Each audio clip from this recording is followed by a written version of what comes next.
শরীফে কোনো জায়গা আছে ভাই বলেন তো? নাই। কোত্থেকে শিখছি?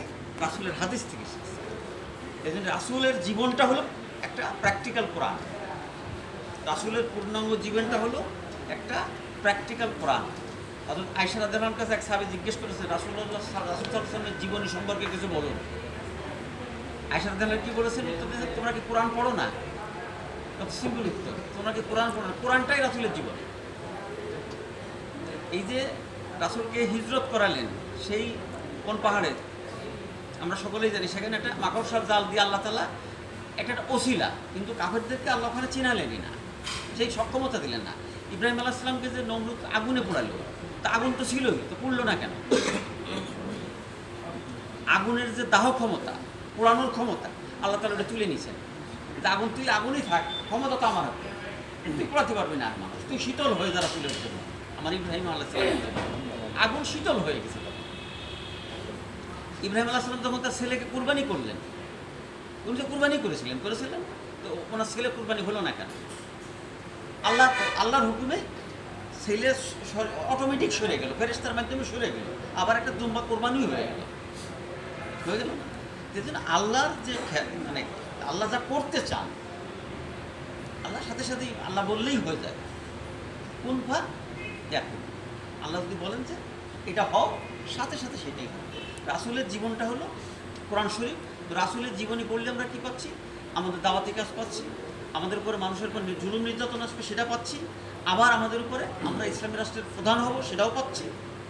আবার সেই রাসূল নাই, এখন আমাদের কাজ হলো সেই রাসূলের দিনকে মানুষের কাছে, রাসূলের দিনকে সমাজে, রাসূলের দিনকে রাষ্ট্রে প্রতিষ্ঠিত করা। সকল নবীর উপরেই এই দিন প্রতিষ্ঠা করার দায়িত্ব ছিল, কিন্তু হাতে গোনা কয়েকজন নবী এটা পেরেছেন। আর কোনো নবীও, যেমন আমরা নূহ আলাইহিস সালাম 950 বছর ধরে দাওয়াত করেও তার পরিবারের লোকদেরকেও দিনে আনতে পারেন নাই।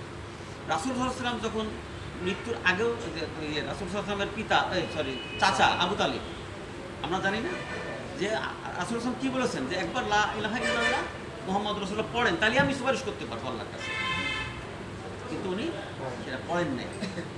এই জন্য আল্লাহ তাআলা কিন্তু পরে রাসূল সাল্লাল্লাহু আলাইহি ওয়াসাল্লামকে এই আল্লাহর ভাষায় আর কি ধমকও দিয়েছেন যে আপনি তার জন্য পেরেশানি হয় না, সে কোরআন পড়বে না। কারণ কে কোরআন পড়বে, কে ঈমান আনবে, সবটা আল্লাহ জানেন তো। সূরা বাকারার প্রথম 7টা আয়াত পড়লেই তো বোঝা যাচ্ছে যে আল্লাহ তাদেরকে মোহর মেরে দিয়েছে, তারা শুনবে না, কানে তাদেরকে সিলগালা করে দিয়েছে, তারা শুনবে না, দিলকেও তারা মানবে না। আল্লাহ প্রথম সূরা বাকারার প্রথম 7টা আয়াত পড়েন আমাদের দুনিয়া সম্পর্কে সবটা। এই জন্য এটা ফরজই না, শুধু ইসলামী আন্দোলন করা, দিন প্রতিষ্ঠার কাজে সম্পৃক্ত থাকা ফরজে আইন। এক সাহাবী রাসূলুল্লাহ সাল্লাল্লাহু আলাইহি ওয়াসাল্লামকে জিজ্ঞেস করি, ইয়া রাসূলুল্লাহ, আমি যদি ঠিক মতো রোজা রাখি, ঠিক মতো নামাজ পড়ি, ঠিক মতো যাকাত দেই, তাহলে আমার কি আর কিছু করণীয় আছে? যেমন প্রশ্নটা আপনারটা সাথে মিলল না, রাসূলের উত্তরটা শুনুন, তাহলে আমাদের সব মিলে যাবে। তুমি যা যা বললে তা যদি সঠিক হয়, তুমি যদি তারপরেও যদি তুমি দিন প্রতিষ্ঠার কাজে যদি তুমি সম্পৃক্ত না থাকো, দিন প্রতিষ্ঠার কাজে যদি তুমি সম্পৃক্ত না থাকো, তাহলে তোর মৃত্যু হবে জাহিলিয়াতে। তাহলে আমাদের এখন দিন প্রতিষ্ঠার কাজে কোনো না কোনোভাবে সম্পৃক্ত থাকতেই হবে। এটা হলো ফরজে আইন, সবচেয়ে বড় ফরজ এটা। যেমন দিন প্রতিষ্ঠিত না থাকলে আমি ইচ্ছা করলেও পরিপূর্ণ তাকওয়া নিয়ে চলতে পারবো না, পরিপূর্ণ ইসলাম আমরা পারবো না। আপনি এখনই বাইতুল মুকাররমে মসজিদে যাবেন নামাজ পড়তে, স্বর্ণের দোকানগুলোর ভিতর তো যাওয়া লাগে না? ওখানে দেখেন তো কত মহিলার বেপর্দা থাকেন, আমি আপনাকে চোখের জিনা থেকে মাপ পাচ্ছি। দিন প্রতিষ্ঠিত থাকলে কিন্তু ওই মহিলারা যাইতো বাকায়দায় হিজাব সহকারে যেত। দিন প্রতিষ্ঠা নাই বলে আপনি সেখানে চোখের জিনা অজান্তেই আমাদের হয়ে যাচ্ছে। আমরা বাসে উঠতেছি, কত মহিলার সাথে ডলা ঘেঁষা করে উঠতেছি। দিন প্রতিষ্ঠিত থাকলে মহিলারা চলবে, কিন্তু তাদের পর্দার মধ্যে তাদের আলাদা রুট থাকবে, তাদের আলাদা গাড়ি থাকবে, সেখানে যাবে।